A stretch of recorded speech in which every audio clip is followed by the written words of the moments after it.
राम राम दोस्तों, जय बाबा नीम करोली महाराज जी की। दोस्तों, बाबा जी की पूजा में बैठा था बाबा नीम करोली की।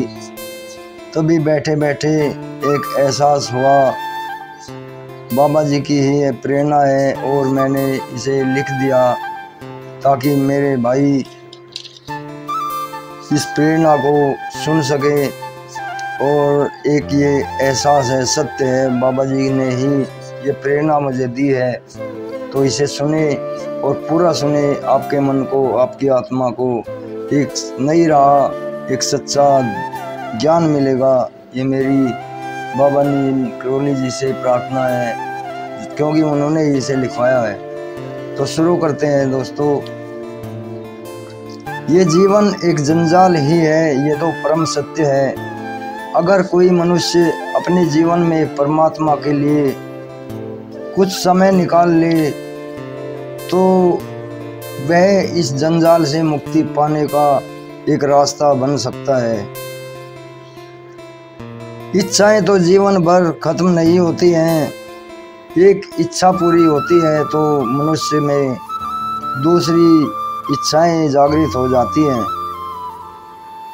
और जीवन इसी जाल में फंसकर कैसे गुजर जाता है ये मनुष्य को पता ही नहीं चलता। और आखिरी समय में जब बुढ़ापा आता है तो उसे ये एहसास होता है कि जीवन ऐसे ही व्यर्थ निरर्थक बीत गया और मैंने इस जीवन में क्या किया। तो दोस्तों, हम ऐसा क्या करें कि हम अपने उस स्थान को भी हासिल कर लें जिसके लिए भगवान ने हमें मनुष्य जीवन दिया है। बाबा नीम करोली जी ने यदा कदा कह देते थे वे कि दुनिया में हूँ, दुनिया का तलबगार नहीं हूँ। बाबा नीम करोली जी ने कहा है कि हमें भगवान और मृत्यु को हमेशा याद रखना चाहिए। वे हमेशा कहते थे कि राम चले गए, कृष्ण चले गए, हम भी चले जाएंगे। मौत का हंटर कब किसके ऊपर पड़ जाए, कब किसको अपने आगोश में ले ले, ये किसी को नहीं पता। जब तक दुनिया में है तब तक ही मेरी पहचान है। अच्छा या बुरा कहलाना ये मेरी प्रकृति, मेरे आचरण पर निर्भर करता है। भगवान की भक्ति आदमी को पूजनीय बना देती है। आदमी कर्म प्रधान है, कर्म करके वो कितना भी नीचे गिर सकता है और कितना भी ऊपर उठ सकता है। इसका साक्षात उदाहरण है ब्रह्म ऋषि विश्वामित्र जी, जिन्होंने अपना राजकाज छोड़कर भगवान की इतनी तपस्या करी कि वो देवताओं की श्रेणी में पूजनीय हो गए और देवताओं के साथ उनका शारीरिक मनुष्य शरीर के साथ ही स्वर्ग में आना जाना रहता था। इसी तरह अपने कर्म के आधार पर कोई भी मनुष्य अपनी आत्मा को जागृत कर सकता है। आत्मा जागृत जब होती हैं जब हमारी इंद्रियां हमारे वश में हो जाएं। ये तो हम कैसे कर सकते हैं इसे? मैंने बहुतों को यह कहते हुए सुना है कि कई जगह सत्संग में गया लेकिन शांति नहीं मिलती, कितनी किताबें पढ़ी लेकिन मन को शांति नहीं मिलती। अरे नादान, जिस शांति, जिस आनंद, जिस परमेश्वर को तू बाहर ढूंढ रहा है, जिसके लिए तू भटक रहा है, वो भटकने से नहीं मिलेगा, क्योंकि वो चीज़ जो हमारे अंदर ही है, एक परमात्मा, एक आत्मा के स्वरूप में, वो हमें बाहर कैसे मिल सकती है?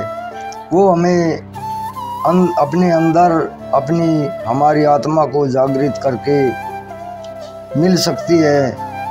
और आत्मा वो जिसे हमारे मन ने दबा दिया है, कैसे दबा लिया? आत्मा तो अमर है, लेकिन जब हमारा आत्म बल गिर जाता है तो सब कुछ खत्म हुआ सा दिखता है। तो हमारे हमें अपने अंदर आत्मबल को कैसे जगाना है। ये सांसारिक बंधनों की वजह से और बढ़ते हुए लालच की वजह से हम अपनी आत्मा की पुकार नहीं सुनते। आत्मा की पुकार क्या होती है? जब हमसे कोई भी गलत काम करने की शुरुआत होती है तो सबसे पहले हमें हमारे अंदर से एक पुकार आती है और वो पुकार होती है कि ये गलत है, इसे मत कर। तो दोस्तों, अगर हम इसी जगह पर रुक जाते हैं, उस काम को छोड़ दे रुक जाते हैं और आत्मा की पुकार सुन लेते हैं, तो ये हमारा सत्य की राह पर चलने का पहला कदम होगा। और अगर हम वहाँ से आगे बढ़ जाते हैं और मन की बात को मान लेते हैं और उस कार्य को पूरा कर देते हैं, तो फिर हमारा आत्मा का बल क्षीण हो जाता है। लेकिन मन की इच्छाओं के आगे और स्वार्थ के आगे आत्मा की पुकार दब कर रह जाती है। तो कैसे मिलेगा आत्मबल? जब हम योग, ध्यान, भक्ति में बैठते हैं तो हमें अपनी आत्मा को जागृत करना है, जो कि हमें हमारी उस आवाज़ को दबा दबा कर हमारी आत्मा की आवाज़ को बिल्कुल दबा दिया है मन ने। क्या है ये? जब हम ध्यान में बैठेंगे तो हमारा मन बार बार कहीं कहीं भागने लगता है, तो हमें अपने मन को बार बार खींचकर ध्यान में लगाना है जहाँ पर हमारी आत्मा है।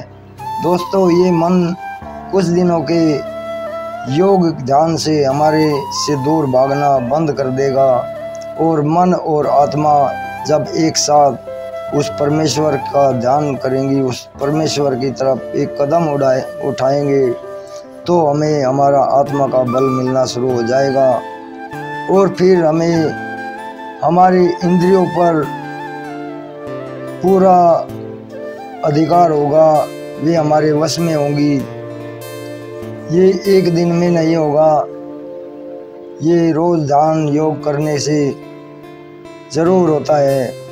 धीरे धीरे वो परम आनंद महसूस होने लगता है जिसकी तलाश में हम इधर उधर भटकते फिर रहे हैं।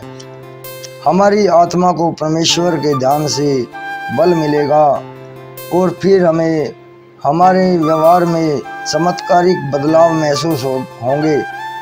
दूसरे लोग भी हमसे पूछते हैं कि तुमसे इस बदलाव के बारे में पूछेंगे कि तुम्हें ये क्या हो गया है, बिल्कुल बदल गए हो। हमारी आत्मा जागृत होने पर हमें ये एहसास होगा कि भगवान ने हमें यहाँ क्यों भेजा है और क्या इसका आखिरी पड़ाव है। इस जीवन का अर्थ तभी संपूर्ण होता है जब हम भगवान की प्राप्ति कर लेते हैं।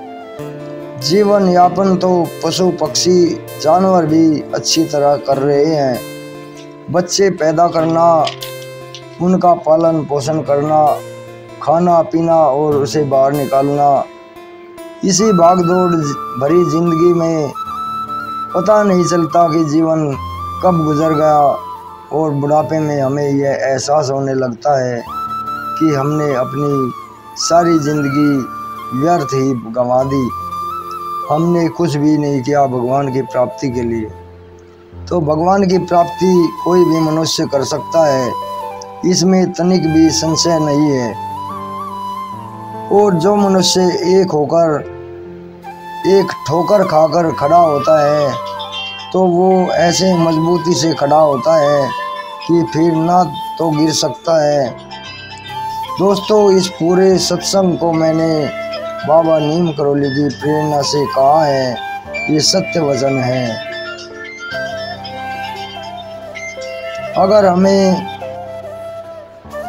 अगर हमें अपनी आत्मा को जगाना है तो थोड़ा समय योग और ध्यान में और भक्ति में ज़रूर देना शुरू करें।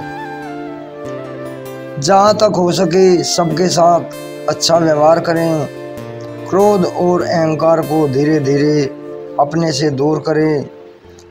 पशु पक्षियों की सेवा करें। कोई अन्य व्यक्ति गरीब, निर्धन, मैला कुचैला, दरिद्र किसी भी व्यक्ति से घृणा ना करें। सभी का सम्मान करें। अपने आप को सबसे बड़ा न मानकर सबको अपने बराबर ही समझें। इस तरह हमारा एम खत्म हो जाएगा और परमात्मा की प्राप्ति हमसे ज़्यादा दूर नहीं होगी और परमेश्वर की तरफ हम एक कदम उठाएंगे तो परमेश्वर हमारी तरफ 10 कदम उठाकर आएंगे। जय बाबा नीम करोली महाराज, जय श्री राम, जय हनुमान जी। दोस्तों, ये आपको कैसा लगा? सत्संग स्वरूप है, बाबा नीम करोली जी की प्रेरणा है, ये मुझे बताएं। अभी विदा लेता हूँ। जय बाबा की।